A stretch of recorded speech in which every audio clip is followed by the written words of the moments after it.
are important lessons that can be learned about the life of the prophet Jacob's son Joseph, found in Genesis 37 to 50.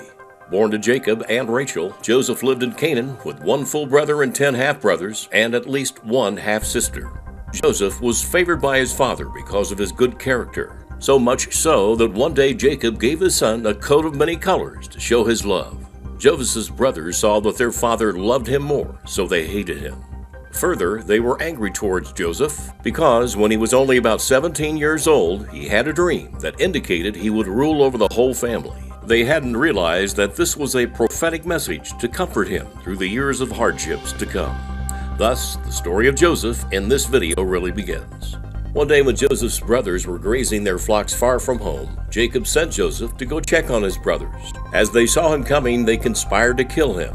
But Reuben, the eldest son, felt a special responsibility for his younger brother, decided, if possible, to rescue him. Reuben suggested that they throw Joseph into a pit. He also planned to come back later and save Joseph. The brothers stripped Joseph of his coat of many colors and threw him into the pit. While Reuben was away, a brother named Judah suggested that they sell Joseph into slavery to Ishmaelite merchants. So the brothers agreed and sold him into slavery for 20 shekels of silver. This was a violation of human rights against someone's will. The merchants took Joseph to the land of Egypt. Then the brothers took Joseph's colorful coat and smeared it with goat's blood and gave it back to the father Jacob. They claimed a wild beast devoured him. Thus Jacob believed that Joseph was killed and mourned over his loss greatly.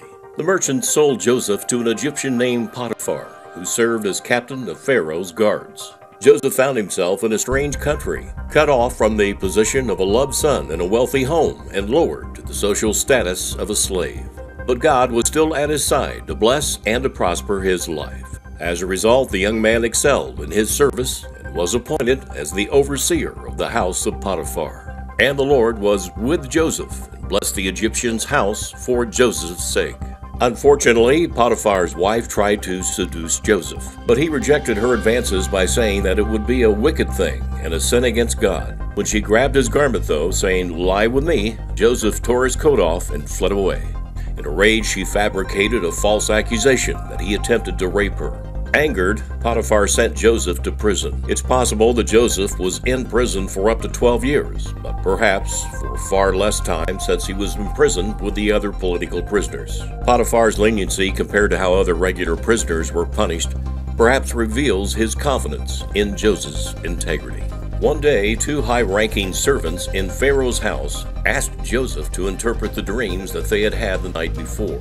He did, and the interpretations came to pass. Joseph even interpreted two frightening dreams that Pharaoh had. Joseph revealed to the king that there would be 7 years of plenty, followed by 7 years of famine. He told Pharaoh to prepare by storing grain during the fruitful years. Joseph so pleased the king that he named Joseph as minister of food and granted him emergency powers. To make a long story short, during the famine, Jacob sent all but one son, Benjamin, to go to Egypt and to buy grain. They didn't recognize Joseph at first, although Joseph recognized them. To test their character, Joseph charged them of being spies and kept them for 3 days. Afterwards, he released all but one brother, Simeon, sent them with grain back to their families. He even secretly returned their money. When the famine worsened, Jacob was forced to send his children back to Egypt. This time he sent Benjamin too with gifts, and he doubled the money. When the brothers arrived in Egypt, Joseph commanded his servants to prepare a special meal for his family. He soon brought Simeon out. When the brothers saw Joseph, they bowed to him, thus fulfilling Joseph's dream that he had seen before they sold him. When he saw his brother Benjamin, he began to weep. Soon he realized his brothers had changed and forgave what they did to him. God overruled their evil act for good. Then Joseph sent his brothers to bring Jacob and the whole family back to Egypt, that they could live in one of the richest parts of Egypt. Jacob longed for the reunion with his beloved son and moved there. The lesson from Joseph was that although he was mistreated, he did not abandon his faith in God nor stray away from his ways. In Joseph, we see how faithfulness was rewarded by God. This is H.A. Graves.